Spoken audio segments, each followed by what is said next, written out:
handbag. Ancient Sumerians were more than familiar with handbags, or perhaps objects that modern people perceive as such. Look closely at a piece of Mesopotamian stonework, and you will find a detail that almost nobody stops to question. A tall winged figure stands beside a sacred tree, one hand raised in a ritual gesture, the other gripping a small, rigid object with a curved handle. It looks unmistakably like a handbag, not a sack, not a water skin, a structured container that a person today could carry onto a subway without anyone giving it a second look. And once you notice it in one carving, you cannot stop seeing it. It shows up in temple reliefs, on cylinder seals, on palace walls, gripped by beings that ancient scribes swore were real. For over a century, scholars have offered the same tidy answer and moved on. But the deeper you dig into where this object appears, who is holding it, and what happens to the symbol over time, the tidier explanation starts to look less like a fact and more like a shrug. This is the story of that object, where it came from, why it mattered enough to be carved into sacred art for thousands of years, and why eventually it vanished almost as completely as it once dominated the record. Along the way, we'll look at the official explanation, the reasons that explanation struggles to hold together, and the theories, some careful, some wild, that have tried to fill the gap it leaves behind. Start with the basic claim, because it is the whole foundation of the mystery. The same handbag-shaped object appears in the hands of sacred or superhuman figures across cultures that had no documented contact with one another, separated by thousands of years and, in some cases, entire oceans. In the river valleys of ancient Mesopotamia, it appears constantly, held by winged men, eagle-headed guardians, and fish-cloaked sages. In the highlands of what is now Turkey, at a site far older than the first cities, a strikingly similar container turns up carved into limestone pillars. Across the Atlantic, in the art of Mesoamerica, figures associated with feathered serpents and the founding of ceremonial life hold something with the same rigid body and looping handle. In Egypt, a symbol of looped, knotted life is held in a nearly identical grip by gods offering eternity to kings. And in oral traditions from the Pacific, stories describe sacred knowledge arriving in the form of baskets, carried down from a divine realm by a heroic figure who defied the odds to get it. Coincidence is always the first, most reasonable explanation for a repeating shape. Humans everywhere carry things, and a container with a handle is about as basic a design as exists. But the coincidence explanation gets harder to accept the more specific the pattern becomes. This is not simply cultures independently invented containers. It is divine or superhuman teachers credited with founding civilization are shown gripping an object of near-identical proportions, in a near-identical pose, in sacred contexts, across a timeline spanning thousands of years and a geographic spread spanning the globe.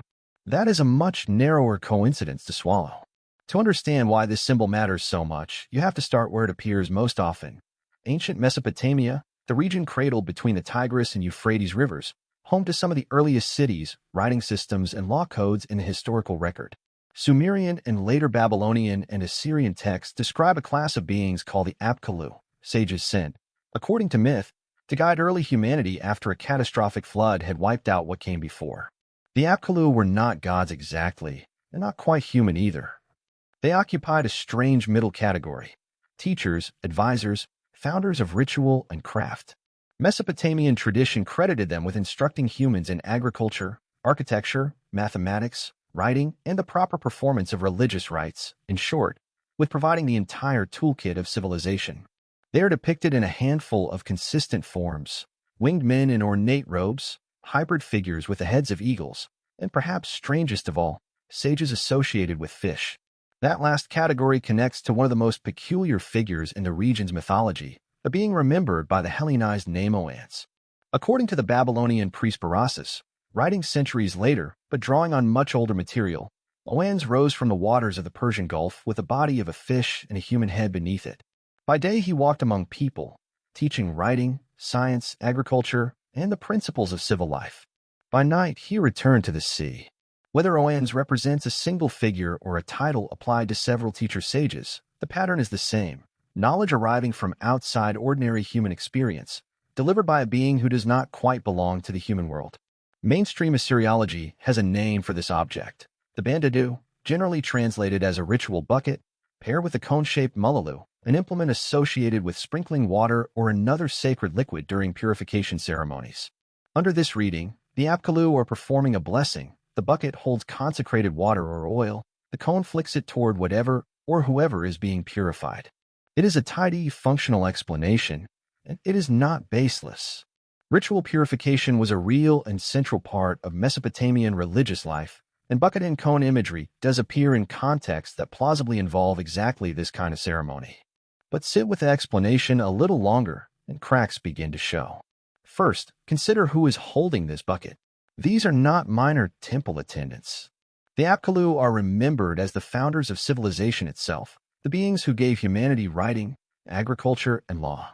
They are carved beside the sacred tree of life, one of the most loaded symbols in the entire Mesopotamian religious system.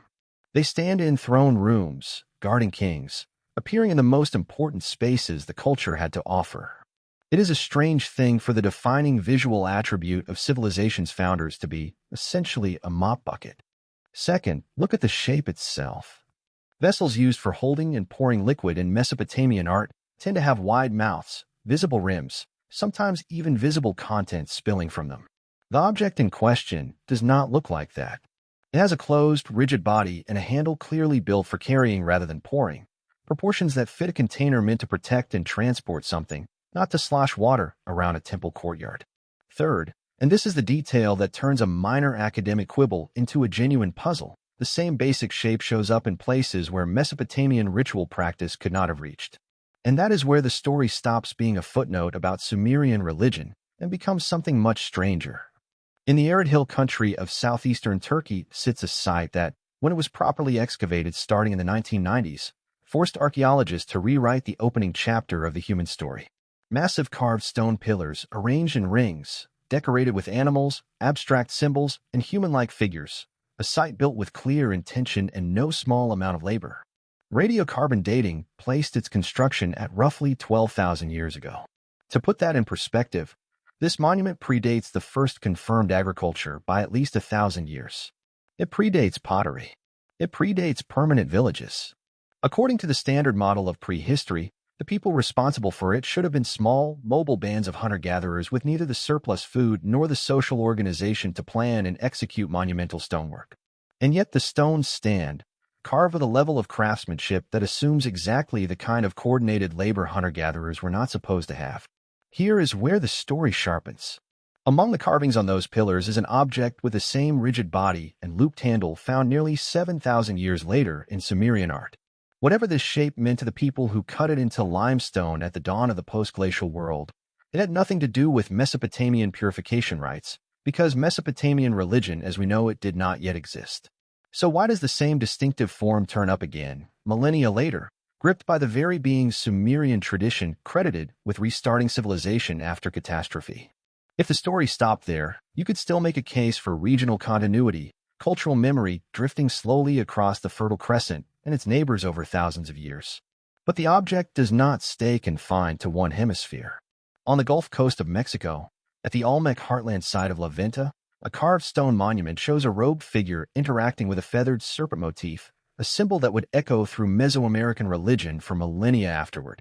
In his hand, the figure carries an object with the same closed body and curved handle. The Olmec had no documented contact with the ancient Near East. Their writing systems, calendrical systems, and religious cosmology developed independently, separated from Mesopotamia by an ocean nobody was crossing in either direction at the time. And still, the shape recurs. Centuries later, in the same broad cultural region, Toltec carvings at Tula show similar figures gripping similar containers in poses that echo the Mesopotamian Apkallu closely enough to catch the eye of anyone who has looked at both. Move further still, and the pattern keeps surfacing in unexpected corners. In Maori tradition, the god Tain is said to have ascended to the highest of the heavens to retrieve 3 baskets of sacred knowledge, delivering wisdom back down to the world of the living. It is not the identical physical object, but the underlying structure of the story is familiar, knowledge arriving from beyond ordinary human reach, contained, carried, and delivered by a figure who crosses a boundary ordinary people cannot cross. In Egypt, the Ankh, the looped symbol of life held constantly in the hands of gods offering eternity to pharaohs, is gripped in a pose that some researchers have pointed to as visually reminiscent of how the Apkallu hold their containers, loop first, deliberate, ceremonial. None of these individually would raise an eyebrow.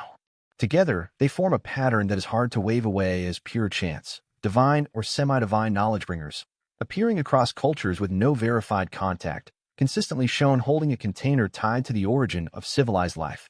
Once you accept that the pattern is worth taking seriously, the next question is unavoidable and unanswerable with certainty.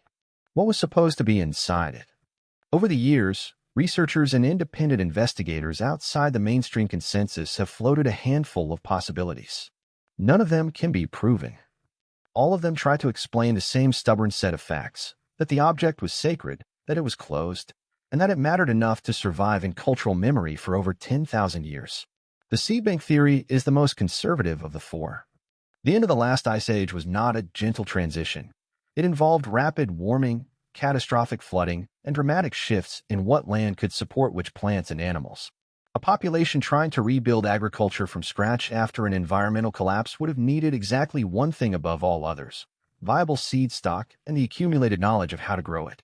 A small sealed, portable container built to protect its contents from moisture and damage would have been the single most valuable object a survivor could carry, and its bearer would understandably be remembered, generations later, as someone who brought the gift of civilization itself. This theory fits the timeline unusually well. Göbekli Tepe was built right at the hinge point between the Ice Age and the beginnings of settled agriculture, and Mesopotamian myth explicitly credits the Apkallu with teaching humans to farm. The technology cache theory goes a step further. It starts from an honest, if uncomfortable question that mainstream archaeology rarely answers satisfactorily. How exactly did ancient builders achieve the precision and scale seen at sites like Göbekli Tepe or in later Mesopotamian architecture, using only the tools we assume they had access to? If the sealed object held something more advanced than seeds, some kind of tool, instrument, or store of specialized technical knowledge, its secrecy and sacred status would make sense on a different level entirely. Under this reading, the knowledge bringers were not just teaching ideas, they were carrying the physical means to make those ideas real. The genetic toolkit theory is more speculative still, and leans on the fact that creation myths across many cultures describe divine beings deliberately shaping or modifying early humans. The Sumerians described their gods fashioning people from clay mixed with divine blood, and similar crafted humanity narratives appear worldwide. Some researchers have asked, mostly rhetorically, whether these stories could be distorted memories of an actual intervention in human development, and whether the sealed container could have held the means to carry it out. It is the kind of idea that raises more questions than it answers, but it does at least explain why the object would be tied so consistently to the very origin of humanity rather than merely the origin of farming or cities. The consciousness or reality theory is the one even fringe researchers tend to approach cautiously. It suggests the object held something meant to alter human awareness itself, a technology, ritual object, or substance connected to expand a perception, sometimes tied loosely to the pineal gland symbolic role in many spiritual traditions. Push the speculation further, and you reach territory borrowed more from modern physics and simulation-adjacent philosophy than from archaeology. The idea that ancient myths describing gods speaking the world into existence might encode a folk memory of something capable of shaping reality at a fundamental level. This is the theory built almost entirely on inference and metaphor, and it should be treated as exactly that, the least evidenced, most imaginative branch of the speculation. But it persists precisely because the actual archaeological silence around the object's contents leaves so much room for it. What unites all four theories, plausible or wild, is a simple observation. Whatever it was significant enough to be carved beside the founders of civilization, sacred enough to appear in the most important spaces a culture had, and consistent enough in form to survive, essentially unchanged, for over 10,000 years and across 3 continents. A ritual water bucket does not usually earn that kind of staying power. If the object was this important, there is a second mystery sitting right next to the first one. Why did it disappear? The handbag motif is everywhere at Göbekli Tepe. It dominates Mesopotamian religious art for thousands of years. It shows up clearly in early Mesoamerican monuments. And then gradually, later civilizations simply stopped depicting it with the same frequency or the same reverence. A symbol that once sat at the center of how cultures picture the origin of their own knowledge slips toward the margins, then toward obscurity. The simplest explanation is the least dramatic one. The figures associated with the object, whoever or whatever they represented, faded from lived memory into distant myth, and the symbol faded along with them. Traditions naturally drift. Sacred objects central to one era's religion become curiosities or forgotten footnotes in the next. Step back far enough, and all of this feeds into a bigger, more contested idea that the figures carrying this object were not gods in a supernatural sense, and not visitors from elsewhere, but survivors, remnants of an earlier, more developed human culture that existed before the catastrophic climate upheavals at the end of the last ice age, and that did not survive those upheavals intact. This is not a fringe idea invented out of nowhere. It has gained more mainstream attention over the past 2 decades precisely because of accumulating anomalies that the standard timeline struggles to fully absorb. Göbekli Tepe alone demonstrated that monumental, organized construction existed thousands of years earlier than the conventional model allowed. Submerged structures identified off several coastlines have reopened questions about what settlements might have existed in areas that are now underwater, following the dramatic sea level rise that accompanied the end of the Ice Age. Geological and climatological research has increasingly confirmed that the period in question involved genuinely catastrophic environmental change, rapid warming, massive flooding events, and abrupt disruptions to ecosystems worldwide, not a slow, gentle transition. Under this framework, the handbag becomes a physical echo of whatever knowledge or technology a pre-catastrophe culture managed to preserve. Survivors scattered by disaster would have carried whatever they could save to whatever new populations they encountered, teaching agriculture, building techniques, and organized religion to people rebuilding from a much lower baseline. In every place they appeared, they would have been remembered, reasonably enough, as something more than human, beings who rose from the sea, descended from the sky, or arrived after a great flood to restart the world. Different cultures, different names, Apkallu lands, the feathered serpent-adjacent figures of Mesoamerica, the basket-bearing gods of Polynesian tradition, potentially converging descriptions of the same underlying phenomenon, distorted differently by each culture that inherited the memory. This theory would tie together several loose threads at once. Why the object appears identically across cultures with no verified contact, why it is tied so specifically to civilization's founding moment, why it clusters chronologically around the end of the Ice Age, and why it eventually fades. The original bearers presumably died out, their knowledge or technology lost or exhausted, leaving only the image behind, repeated by descendants who no longer understood exactly what it had once represented. There's one more layer to this that is less about the past and more about now. If any version of the preserved technology theories holds even a grain of truth, it raises an uncomfortable follow-up. Was whatever the object represented connected not just to the rebuilding of civilization, but to the destruction of whatever came before it? Flood myths, fire myths, and stories of divine punishment wiping out an earlier world show up independently in cultures across the globe. The conventional reading treats these as symbolic attempts to explain real but ordinary natural disasters. It's fair to hold that reading as the most likely one.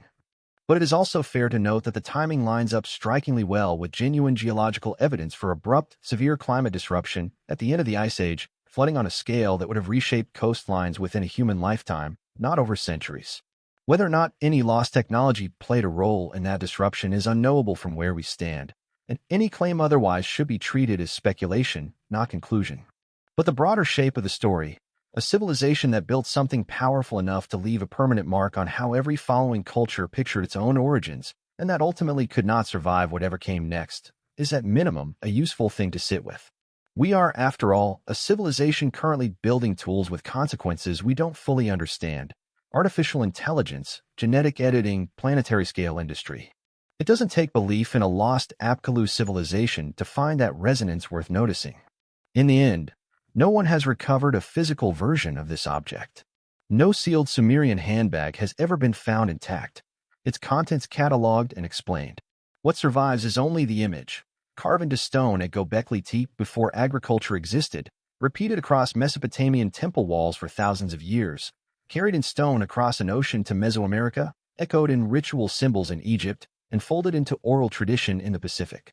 The official explanation, a bucket for ritual water, is not unreasonable on its own terms, and it may well be the correct answer for at least some of these depictions.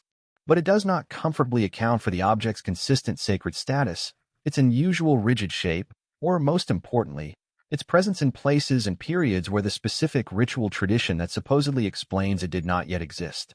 Something about this symbol clearly mattered more and traveled further than a purification tool reasonably should.